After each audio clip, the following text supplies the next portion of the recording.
সাল্লাম দুঃখ পেলে যেভাবে প্রকাশ করতেন। হজরত আনাস ইবনে মালিক রাদিয়াল্লাহু তাআলা আনহু থেকে বর্ণিত, তিনি বলেন, আমি রাসূলুল্লাহ সাল্লাল্লাহু আলাইহি সাল্লামের পুত্র ইব্রাহিম আলাইহিসসালামকে তার মৃত্যুর সময় দেখতে গেলাম। তখন দেখলাম নবী করিম সাল্লাল্লাহু আলাইহি সাল্লাম তাকে এতই ভালোবাসতেন যে সে মুহূর্তে তিনি ছুটে আসেন এবং তাকে একবার ডাক দিয়ে নিজের বুকের সঙ্গে জড়িয়ে নিলেন।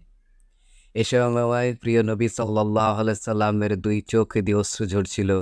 তখন বললেন, চোখ অশ্রুপাত করছে, হৃদয় ভারাক্রান্ত হয়ে উঠেছে, কিন্তু মুখ দিয়ে আমি শুধু এতটুকু বলতে পারি যতটুকুতে আমাদের প্রতিপালক সন্তুষ্ট থাকেন। হে ইব্রাহিম, তোমার বিদায়ে আমি খুবই ভারাক্রান্ত ও ব্যথিত। আখলাকুন নবী, হাদিস নাম্বার 194। উল্লেখিত হাদিসে নবী করিম সাল্লাল্লাহু আলাইহি সাল্লামের কান্না ও ব্যথিত হওয়ার অবস্থা তুলে ধরা হয়েছে।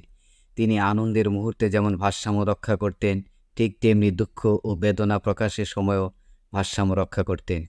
তিনি প্রচণ্ড খুশি হলেও কখনো অট্টহাসি দিতেন না এবং দুঃখ পেলেও কখনো খুব জোরে আওয়াজ করে কিংবা চিৎকার করে কান্নাকাটি করতেন না। তার দুঃখ প্রকাশের সময় চোখ দিয়ে অশ্রু বের হতো, তবে কোনো ধরনের চিৎকার ধ্বনি বের হতো না। রাসূলুল্লাহ সাল্লাল্লাহু আলাইহি সাল্লামের ছেলের মৃত্যুই এর প্রমাণ বহন করে। নিজের ছেলের মৃত্যুতে শেষবারের মতো যখন তিনি তাকে বিদায় জানিয়েছিলেন, তখন তার হৃদয় বেদনায় চূর্ণ বিচূর্ণ হয়েছিল, কিন্তু মুখে কান্নার ধ্বনি, চিৎকার ইত্যাদির পরিবর্তে চোখে শুধু অশ্রু ঝরেছিল।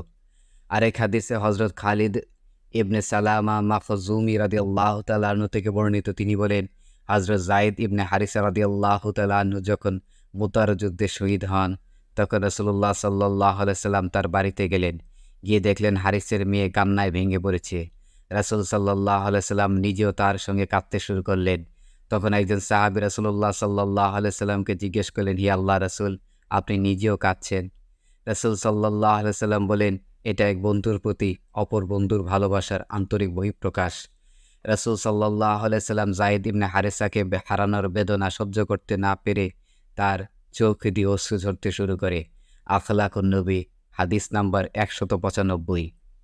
হযরত যায়েদ ইবনে হারিসা রাদিয়াল্লাহু তাআলা আনহু রাসূল সাল্লাল্লাহু আলাইহি সাল্লামের অন্যতম প্রিয় সাহাবী ছিলেন। জাহিলি যুগে তিনি অপহৃত হয়ে গোলাম হিসেবে বিক্রি হন। উম্মুল মুমিনিন খাদিজাতুল কুবরা রাদিয়াল্লাহু তাআলা আনহু তাকে কিনে রাসূল সাল্লাল্লাহু আলাইহি সাল্লামকে উপহার দেন। নবী করিম সাল্লাল্লাহু আলাইহি সাল্লাম যায়েদকে আজাদ করে নিজের পালক পুত্র হিসেবে পালন করতে থাকেন। তিনি তাকে খুব স্নেহ করতেন। রাসূল সাল্লাল্লাহু আলাইহি সাল্লাম তাকে এত বেশি স্নেহ করতেন যে যখন যায়েদের মা-বাবা তাকে খুঁজে পেল এবং নিজের সঙ্গে নিয়ে যেতে চাইল, তখন তিনি নবী করিম সাল্লাল্লাহু আলাইহি সাল্লামকে ছেড়ে নিজের মা-বাবার সঙ্গে যেতে অস্বীকার করলেন এবং নবীজির কাছেই থেকে গেলেন। তিনি বদর যুদ্ধে অংশগ্রহণ করেন। মুতার যুদ্ধে নবী করিম সাল্লাল্লাহু আলাইহি সাল্লাম তাকে সেনাপতি নিযুক্ত করেন। এই যুদ্ধে ৮ম হিজরিতে তিনি শহীদ হন। তার শাহাদাতের কথা শুনে নবী করিম সাল্লাল্লাহু আলাইহি সাল্লাম তার বাড়িতে যান সমবেদনা জ্ঞাপনের জন্য। বাড়িতে গিয়ে তার মেয়ের কান্না দেখে তিনি নিজেকে সংবরণ করতে পারেননি। তার চোখ দিয়ে অশ্রু ঝরতে শুরু করল। এর মাধ্যমে বোঝা যায় রাসূল সাল্লাল্লাহু আলাইহি সাল্লামও শোক প্রকাশ করতেন, তবে তার শোকে অস্বাভাবিক কিছু প্রকাশ পেত না।